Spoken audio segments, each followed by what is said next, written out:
সর্বস্ব সর্বধর্ম স্বরূপিণে অবতার বরিষ্ঠায় শ্রীরামকৃষ্ণায় তে নমঃ। জননী শারদাং দেবী রামকৃষ্ণং জগদ্গুরু পাদপদ্মে তয়োষিত্বা প্রণমামি মুহুর্মুহুঃ। ওম নমো শ্রী জ্যোতিরাজায় বিবেকানন্দ সুরায় সচ্চিদ সুখ স্বরূপায় স্বামিনে তাপহরিণে। ওম নমো শিবায়। ওম নমো শিবায়। ওম নমো শিবায়। আজ আমরা শ্রবণ করব শ্রীমদ্ ভাগবত গীতার একটা পর্ব থেকে। এই পর্বে আমরা যে শ্রীমদ্ ভাগবত গীতার যে বিষয়টা শ্রবণ করব, সেই শ্রবণ করাবে আমাদের শ্রী ভগবান। এই আলো বাতাস এর মধ্যেই তাঁর অবস্থান। তাকে আমরা অন্তরে দর্শন করতে পারি এবং যখন স্বয়ং শ্রীকৃষ্ণ সেই ভাগবত সভায়, সেই যে যুদ্ধক্ষেত্রে সেই সভায়, সেখানে দাঁড়িয়ে স্বয়ং অর্জুনকে বলছেন, অর্জুন বারবার জিজ্ঞাসা করছে, কে তুমি প্রভু? তুমি কোন? তোমার সেই কি রূপ? তুমি আজ সবার অন্তরে। তা অর্জুন হলো এই আমরা, যাদের মধ্যে সবসময় একটা জিজ্ঞাসা। কি জিজ্ঞাসা? যে কেমন করে পৃথিবীতে এসেছি, কি হবে আমার, কোথায় যাব? কিন্তু যাবার জায়গা কিন্তু আমাদের সেই শ্রীমদ্ ভাগবত গীতার সেই শ্রীকৃষ্ণের চরণ। সেই চরণে কিন্তু আমরা উপস্থিত হব। তো আমাদের সেই গন্তব্যস্থল ভগবান শ্রীকৃষ্ণের চরণে। তো আমাদের কোথাও কোনো বাধা, তিনি আমাদের সকল বাধা দূর করবেন। সকল বিপদ থেকে স্বয়ং ভগবান শ্রীকৃষ্ণ তিনি আমাদের হৃদয়ে উপস্থিত আছেন এবং তিনি আমাদের সব কাজ থেকে রক্ষা করেন। তবে তাঁর ভাবনা একটু শ্রবণ করতে হয়, তবে তো তাকে আমরা অন্তরে পাব। এ তো তার লেখা। সেই শ্রীমদ্ ভাগবত গীতা থেকে আজকে আমরা 7ম অধ্যায় আজ নিয়ে এসেছেন ভগবান আমাদের এই মুহূর্তে। আমরা যদি অনুভব করি, আচ্ছা প্রভু আমরা কারা, তখন অন্তর বলবে যে আমরা তোমার অনুগত সেবক। আমাদের স্থান কোথায়? তোমার সেই দেবালোকে। যখন জীবন আমাদের একেবারে শেষ মুহূর্তে পৌঁছাবে, তখন কে আসবে প্রভু? তখন তিনি, তাকে যদি বারবার জিজ্ঞাসা করা যায়, তিনি কিন্তু আসবেন।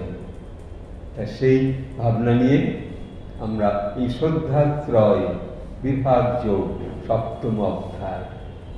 তো অর্জুন জিজ্ঞাসা করছে, শাস্ত্র ত্যাজি শ্রদ্ধা করি যারা পূজা করে, তাদের কিরূপ নিষ্ঠা বলো তো আমারে।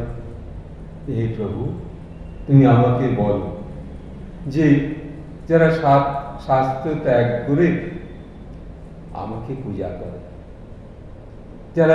যারা শাস্ত্র জানে না, যারা মন্ত্র সম্পূর্ণটা হয়তো কম জানে বা পুরো মন্ত্রটা ভুল করছে, হ্যাঁ, তাই তাদের যে কি অবস্থা হবে সেইটা তুমি বলো।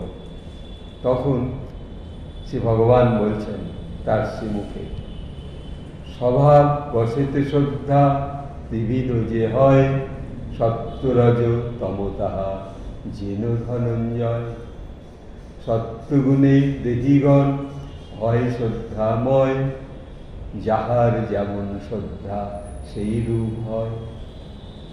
তাহলে আমরা যেমন আছি আছি, তাহলে আমাদের শ্রদ্ধা আমাদের অন্তর থেকে জেগে উঠবে। যেমন একটা ছোট্ট, আপনি যেটা একটা তুলসী গাছ পোতেন বাড়িতে, দেখবেন সে কিন্তু আপনা আপনি সেই আকাশের দিকে দুটো বাহু তুলে তার দুটো পাতা প্রথম বেরিয়েছে, আর একটা নিচে ছোট্ট ক্ষুদ্র পাতা। তা সেই তুলসী গাছ দুহাত তুলে উপর দিকে উঠবার চেষ্টা করছে। তার কিন্তু ছায়া যতই আসুক অন্য গাছে, কিন্তু ভগবান বিষ্ণু সেই তুলসী গাছকে রক্ষা করবে ওই ছায়া থেকে, অর্থাৎ সে যাতে রোদ আলো সব পায়। ঠিক তেমনি আমরাও যদি তার কাছে দুহাত তুলে তাকে বলি, হে প্রভু তুমি দর্শন করো আমাদের, আমি তোমাদের দর্শন করছি, আমি তোমাকে দর্শন করছি। আজকে এই রথযাত্রার উৎসব প্রাঙ্গণে আজ এই যে মুহূর্ত, প্রভু জগন্নাথ দেব তিনিও সেই স্বয়ং শ্রীকৃষ্ণের সত্তা, হ্যাঁ, তিনিই সেই স্বয়ং শ্রীকৃষ্ণ, বলরাম সুভদ্রা। তা প্রভু এত বড় চোখ কেন?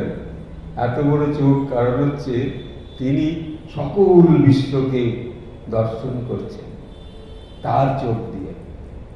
আর যত ক্ষুদ্র প্রাণ আছে, আর আমাদের ছোট্ট ছোট্ট চোখ ঠিক তার দিকে গিয়ে পড়ছে, আর তিনি অত বড় বড় চোখ দিয়ে আমাদের দর্শন করছেন। কিন্তু আমাদের যে তিনি দর্শন করছেন, যারা সাধু, যারা ভক্ত, তারা, যারা সন্ন্যাসী, যারা বৈষ্ণব, তারা দেখছে যে প্রভু আমাদের দর্শন করছেন। তাই বলছেন, দেবতার করে পূজা সত্যগুণী জন, রজগুণে যক্ষ রক্ষ করে আরাধন। তমগুণী ভূতপেট পূজে যে নিয়ত, নিম্ন শ্রেণীগণ ইহা করে অবিরত। দম্ভ অহংকার কাম ক্রোধ রিপুযত, ঘোর তপ করে যারা শাস্ত্র বহির্গত। তাই দম্ভ অহংকার এইগুলো মন থেকে দূর করতে হয়। ক্রোধ কাম, অনেকের মনে ক্রোধ জেগে ওঠে আপনি থেকে, রেগে যায়। এই যে একটা মানুষ যে রেগে যায়, তখন তার মধ্যে যে ভগবান, তিনি কিন্তু খুব কষ্ট পান, হ্যাঁ। আর সেই ক্রোধের জন্য মানুষের মধ্যে কি হয়, অপূর্ব অশুভ এসে যোগ হয়, আর যোগ হয় তখন ওই চিন্তার রোগ, সুগার বেড়ে যায়। কি থেকে? ওই ক্রোধ থেকে। তাহলে এই গোপন ক্রোধ মানুষের মধ্যে খুব ক্ষতিকর। ধরুন একজনের উপরে কবে দেখা হয়েছিল, সে হয়তো কিছু বলেছে, সে হয়তো আত্মীয় বা কেউ হয়, কিন্তু সে কবে বলেছে, হয়তো 2 বছর আগে, 1 বছর আগে, কেউ বা 10 বছর আগে। আপনাকে হয়তো কেউ রূঢ় কথা বলেছে, রাগ করে কিছু বলেছিল, বা যা তার কথা বলেছিল, তখন আপনার সেই রাগটা আপনার এই স্মৃতিতে রয়ে গেছে। সেটাকে ডিলিট করতে হবে, সেটাকে তাড়িয়ে দিতে হবে, সেটাকে সরিয়ে দিতে হবে। আর সেটা সরাবেন কি করে? যখন আপনি বলছেন হরে কৃষ্ণ কৃষ্ণ কৃষ্ণ হরে হরে, হরে রাম রাম রাম হরে হরে, হরে কৃষ্ণ কৃষ্ণ কৃষ্ণ হরে হরে, হরে রাম রাম রাম হরে হরে।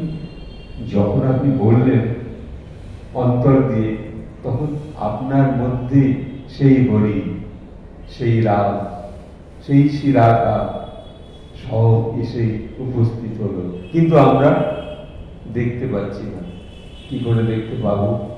আমরা তো সে অহরহ ধ্যানী গুণী দের মতো আমরা নিত্য তার চিন্তনে থাকি না, তাই তো দেখতে পাই না। কিন্তু যারা থাকে তারা দেখতে পায়, দর্শন হয় তাদের সেই ভগবানকে। তাই বলছেন দম্ভ অহংকার কাম ক্রোধ সব রিপু, এরা কি করে? ঘোর কলির মধ্যে দিয়ে আমাদের যেতে হচ্ছে। তবু আমরা যদি এইগুলোকে সংযত করি, কেউ একটা বাজে কথা বলেছে কতদিন আগে, বলি যে আপনি যদি বলেন ওকে ক্ষমা করে দিচ্ছি বাবা, তোমাকে ক্ষমা করে দিয়েছি, আর তুমি আমার মনের মধ্যে এসো না, তুমি যা বলেছ তা আমি মাফ করে দিয়েছি। তা সেইখানে বলছেন শরীরস্থ ভূতগণে যারা কষ্ট দেয়, পরোক্ষে আমারে তারা অতি কষ্ট দেয়। দেখুন ভগবান বলছেন যে শরীরস্থ ভূতগণে, এই শরীরকে যারা কষ্ট দেয়, পরোক্ষে আমাকে তারা অতি কষ্ট দেয়। তাহলে এই শরীরটাকে কষ্ট দিতে নেই, এই শরীরটা আমার নয়, আর শরীরটা আমার থাকবেও না।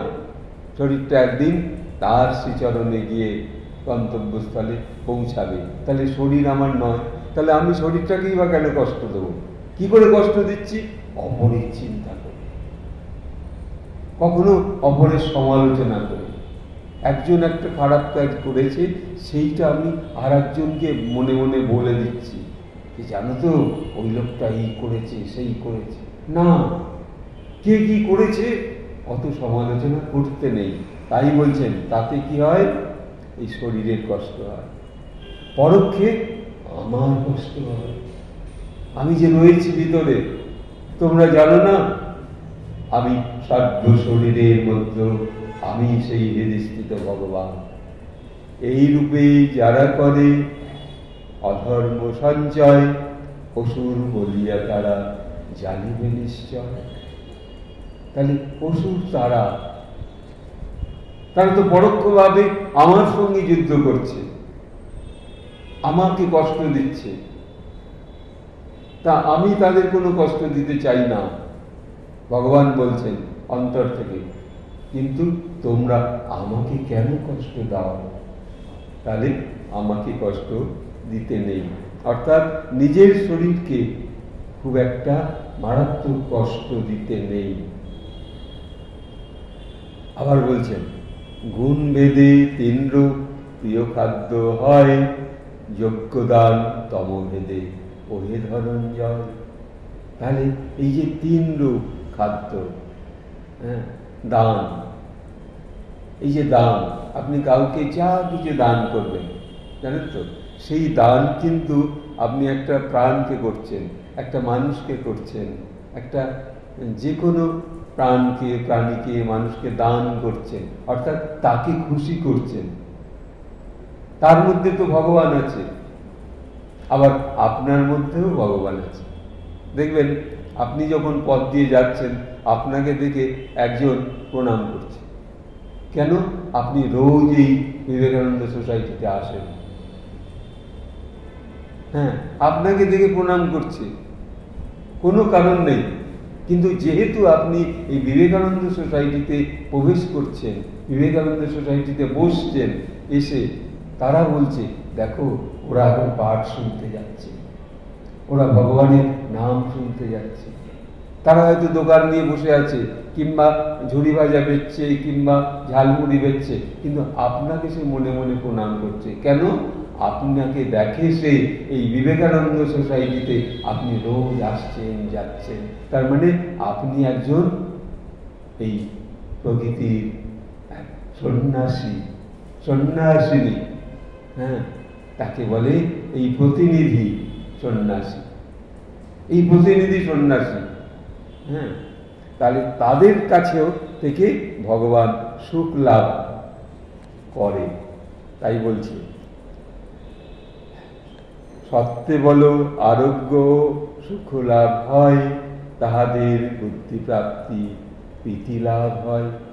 সরস স্বনিগ্ধ শুদ্ধ প্রিয় খাদ্য যাহা, সাত্ত্বিক গণের যেন প্রিয় খাদ্য তাহা। তাহলে অনেক সময় শুদ্ধ খাদ্য খেতে হয়। শ্রীরামকৃষ্ণদেব একবার হয়েছে কি, একজন ঠাকুরকে দুটো পাতিলেবু এনে দিয়েছে। তা এর আগে ঠাকুরকে ওই ভদ্রলোকই পাতিলেবু এনে দিত, ঠাকুর খেতেন। কিন্তু আজকে এতদিন পরে নিয়ে আসছে, হঠাৎ দেখে দুটো পাতিলেবু। ঠাকুর ওই লেবু দুটো দেখেই তাকে বলছে, আচ্ছা বাবু, এটা কোত্থেকে আনলে? বলে, সেই যে বাগান থেকে এনেছি, সেই বাগানটা আরেকটি লোক পয়সা দিয়ে কিনে নিয়েছে, তার বাগান থেকে আমি নিয়ে এসেছি। তখন বলছে, বাবু আমি ওই লেবু খাবো না।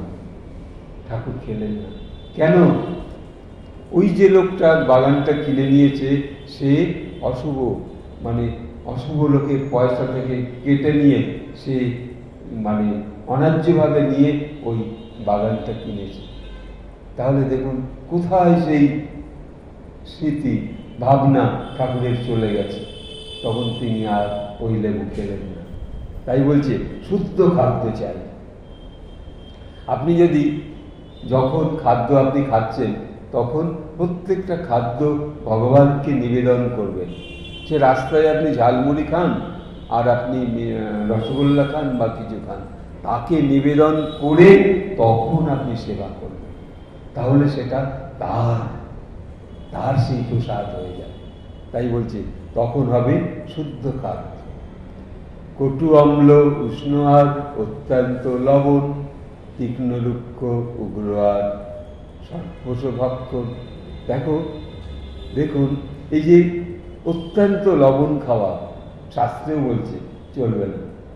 আবার অত্যন্ত রুক্ষ খাদ্য, যে খাদ্যে টক ঝাল খুব বেশি, ওগুলো খেতে নেই। রাজস আহার তাহা শোক দুঃখময়, এই কথা ওই পার্থ জানিবে নিশ্চয়। সেই যে রাজাদের মতন এক গাদা সমস্ত তেল মশলা দিয়ে খাদ্য, এই খাদ্য অনেক সময় অশুভ হয়ে থাকে। তা এমন ভাবনা নিয়ে আজকে আমরা ভগবানকে পেয়েছি, তাই আবার তাকে একবার প্রণাম জানাই। হে কৃষ্ণ করুণা সিন্ধু দীনবন্ধু জগৎপতি গোপীশ গোপিকা কান্ত শ্রী রাধা কান্ত